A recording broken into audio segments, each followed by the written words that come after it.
अभी बहुत कुछ है लिखने को, अभी बहुत कुछ है सुनने को, अभी बहुत कुछ है पढ़ने को और अभी बहुत कुछ है सीखने को।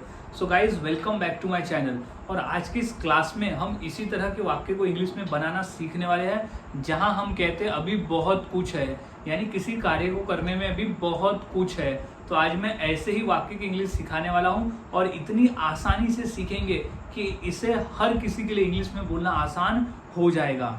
सो गाइज मैंने ऐसे ही 300 इंग्लिश सेंटेंस फार्मूला भी तैयार किया है जिसके आधार पर आप आसानी से ऐसे 300 वाक्यों की इंग्लिश बना सकते हो और भी फॉर्मूले के साथ में, और हर फॉर्मूले के साथ में एग्जाम्पल दिया हुआ है।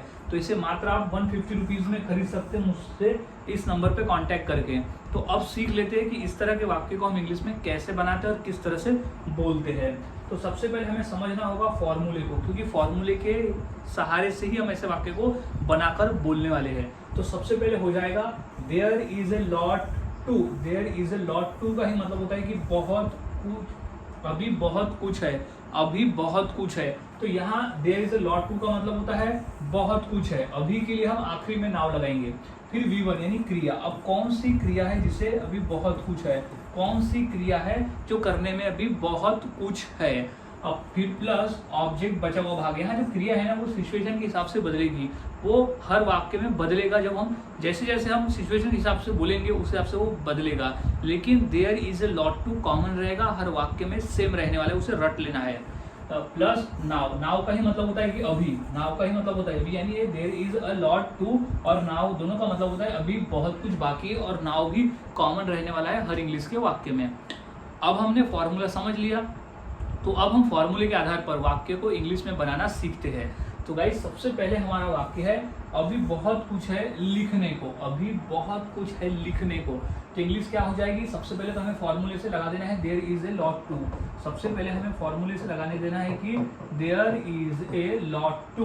There is a lot to यानी अभी बहुत कुछ है क्या करने को। तो V1 हमारा क्या कहता है, लिखने को, तो राइट। तो there is a lot to write. अब क्या है, अब, अभी। तो अभी के लिए क्या लिखते हैं हम, नाउ।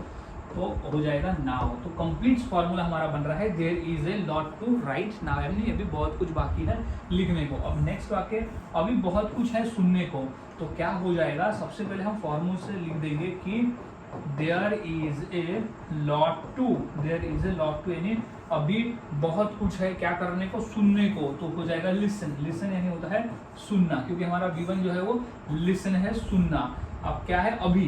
तो हो जाएगा नाउ। तो अब हम लिख देंगे नाउ, यानी अभी बहुत कुछ है सुनने को। तो गाइस इस तरह से वाक्य बनते हैं। कुछ और वाक्य देख लेते हैं, जैसे कि अभी बहुत कुछ है पढ़ने को। अभी बहुत कुछ है पढ़ने को। सबसे पहले हो जाएगा there is a lot to. तो हो जाएगा सबसे पहले हम लिख देंगे फॉर्मूले के हिसाब से there is a lot to. There is a lot to. अब क्या करने को, तो V1 हमारा क्या है, पढ़ने को। तो हो जाएगा रीड। रीड यानी होता है पढ़ना, क्या करने को, पढ़ने को। तो हो फिर लिख देंगे हम नाउ। तो लास्ट में बचा है नाउ यानी पढ़ने को। तो there is a lot to read now. अब नेक्स्ट है कि अभी बहुत कुछ है सीखने को। तो अभी बहुत कुछ है के लिए क्या हो जाएगा, there is a lot to.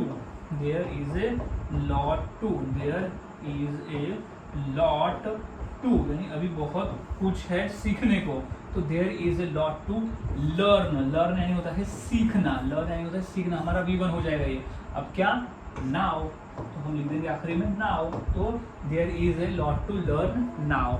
सो इस तरह से वाक्य बनाए जाते हैं और बोले जाते हैं। काफ़ी आसान है, बस आपको फॉर्मूले को याद में रखना होता है। कुछ और वाक्य देख लेते हैं। जितना अधिक प्रैक्टिस करेंगे उतना आसान होगा। जैसे अभी बहुत कुछ है बताने को।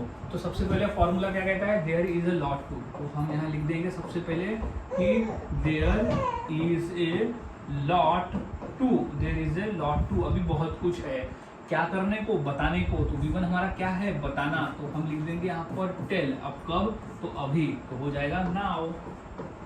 तो there is a lot to tell now यानी अभी बहुत कुछ है बताने को। अब नेक्स्ट वाक्य देख लेते हैं, अभी बहुत कुछ है खाने को। अभी बहुत कुछ है खाने को। तो क्या हो जाएगा, वो हो जाएगा there is a lot to. There is a lot to क्या है, खाने को। तो V1 हमारा क्या है, खाना। तो there is a lot to eat, क्या, नाउ यानी अभी। तो नाउ। तो there is a lot to eat ना, यानी अभी बहुत कुछ है खाने को। सो गाइज इस तरह से वाक्य बनाए जाते हैं और बोले जाते हैं। काफ़ी आसान है, आपको बस फॉर्मूले को याद में रखना है। फॉर्मूले को अगर आप याद में रखते हो और वाक्यों की प्रैक्टिस करते हो तो ये सबसे आसान तरीका है इंग्लिश को सीखने का। तो अब इसी फॉर्मूले के आधार पर मैं 2 वाक्य देता हूँ। इंग्लिश क्या होगी मुझे कमेंट में ज़रूर बताएं। जैसे अभी बहुत कुछ है सोचने को और अभी बहुत कुछ है सिखाने को, तो ये 2 वाक्य की इंग्लिश क्या होगी मुझे कमेंट सेक्शन में ज़रूर बताएं। और वाक्यों की प्रैक्टिस करते रहे, जितना अधिक आप प्रैक्टिस करोगे उतना आसान होगा और उतना ही आसानी से आप वाक्य को बनाकर बोल सकते हो। सो मिलता हूँ ऐसे ही और नए फॉर्मूले के साथ अगली वीडियो में। तब तक के लिए चैनल के साथ बने रहे, वीडियोस को देखते रहे और इसी तरह से इंग्लिश सीखते रहे।